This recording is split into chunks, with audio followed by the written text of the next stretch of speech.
सबैलाई नमस्कार। म प्रदीप खतिवडा।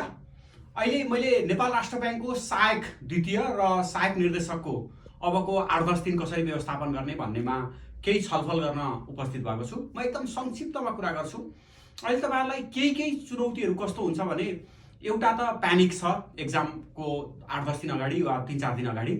अब असिस्टेन्ट डाइरेक्टरको हदमा 7 गते नै एक्जाम छ। त्यो भएर 7 गते भन्दा अगाडि कम्तीमा 3टा सेट चाहिँ त्यो एक्जामको टाइममा प्र्याक्टिस गर्नुस्। त्यो भनेको 2 गते, 3 गते, 4 गते गर्न सक्नुहुन्छ वा 1, 2, 3 एक्जाम गर्न सक्नुहुन्छ। अनि असिस्टेन्टको हकमा पनि आफ्नो टाइममा 1 बजे या 2 बजेदेखि त्यो समयमा 2-3 सेट एन्सर प्र्याक्टिस गर्नुलाई एउटा। अर्को चाहिँ प्यानिक चाहिँ एक्जामिनेसनमा यो सधैँ हुने नै हो। प्यानिक, एन्जाइटी यो सबैलाई हुन्छ।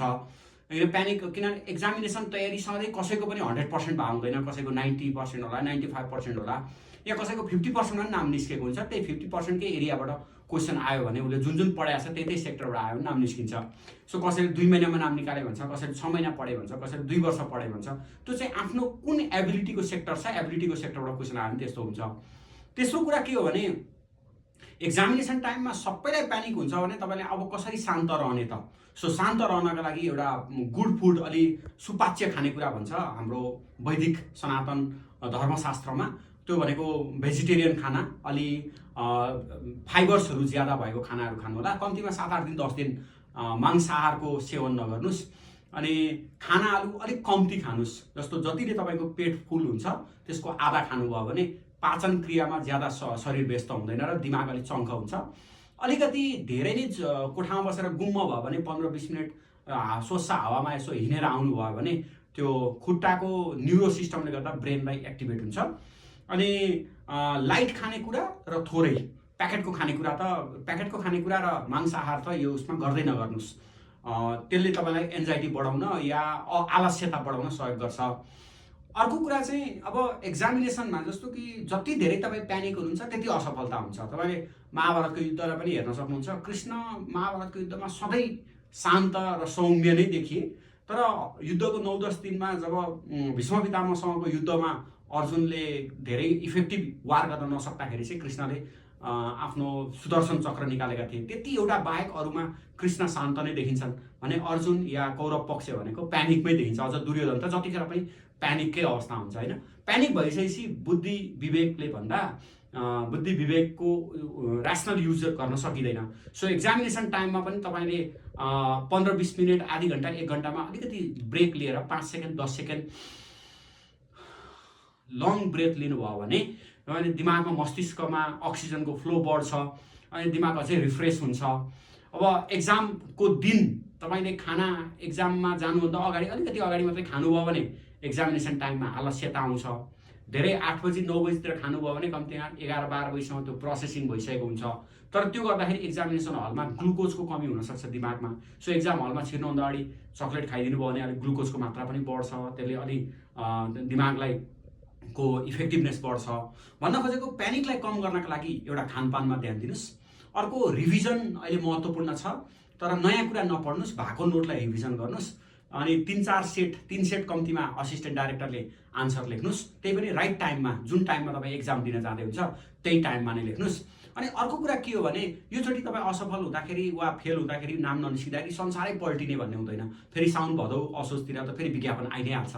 योभन्दा ठुलो सङ्ख्यामा आउँछ। अनि पढेको कुरा कहीँ खेर पनि जाँदैन। त्यही भएर बरु म नियमित रूपमा पढ्छु, तर अहिले नतिजालाई धेरै प्यानिक हुन्न भनेर सोच्नु होला।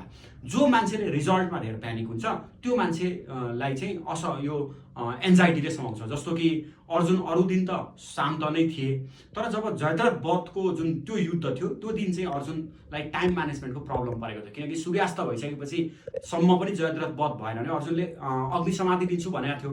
सो त्यो दिन चाहिँ अर्जुनले ज्यादा समयलाई हेरेका थिए, घामलाई हेरेका थिए। त्यो दिन कौरव पक्षले घामलाई हेरेको थियो किनकि घाम छिटो अस्ताए हुन्थ्यो, अर्जुन अग्नि समाधि लिन्छन् भन्ने। त्यो दिन अर्जुनले ज्यादा घाम हेरेका थिए बिकज त्यो घाम हुँदाहुँदै मैले जयद्रथ वध गरेँ भने म अग्नि समाधि लिनु पर्दैन भन्ने। सो त्यो डु एन्ड डाईको अवस्थामा चाहिँ त्यस्तो खालको एन्जाइटी बढ्छ। सो यो रिजल्टलाई डु एन्ड डाई नबनाउनुस्। यसलाई चाहिँ तपाईँले एउटा प्रोसेसको रूपमा इन्जोय गर्नुस्।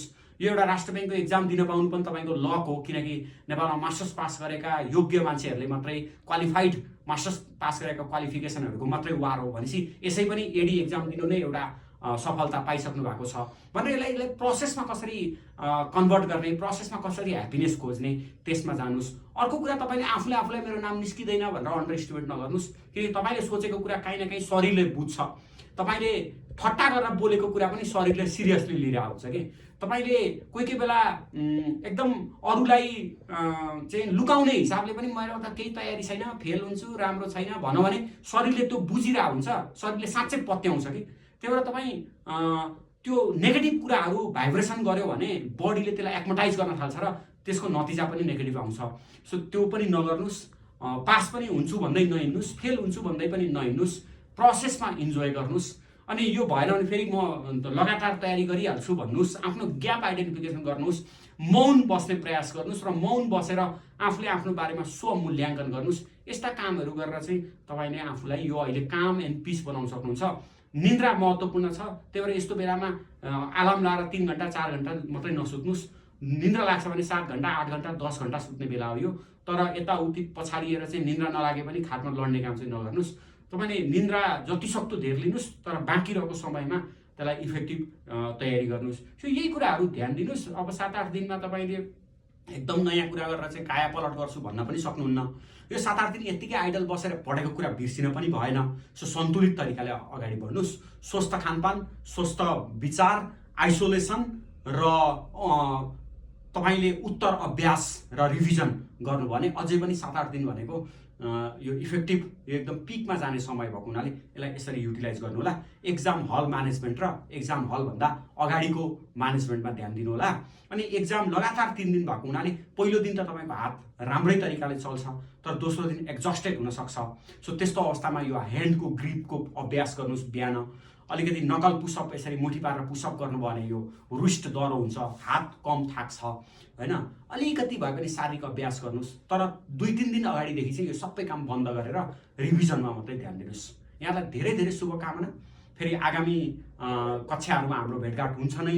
आगामी सेसन्सहरूमा भेटघाट नहोस्, योचोटि एडी पास गर्नुहोस्, तर पनि यदि त्यसलाई तपाईँले सिक्ने लर्निङ मात्रै भयो योचोटि भने पनि त्यसलाई सिरियसली नलिनु होला। नेक्स्ट एटेम्पमा पास गर्ने गरी अगाडि बढ्न पनि सकिन्छ। जिन्दगी यही एउटा लास्ट एटेम्प पनि होइन धेरैका लागि। त्यही भएर प्रोसेस महत्त्वपूर्ण छ। जीवनमा के लर्निङ गरियो भन्ने कुरा महत्त्वपूर्ण छ, के अचिभ गरियो भन्ने कुरा पनि महत्त्वपूर्ण छ। तर लर्निङ र अचिभमेन्टलाई हामी सँगसँगै लिएर जान सक्छौँ। धेरै धेरै शुभकामना। All the very best. Thank you.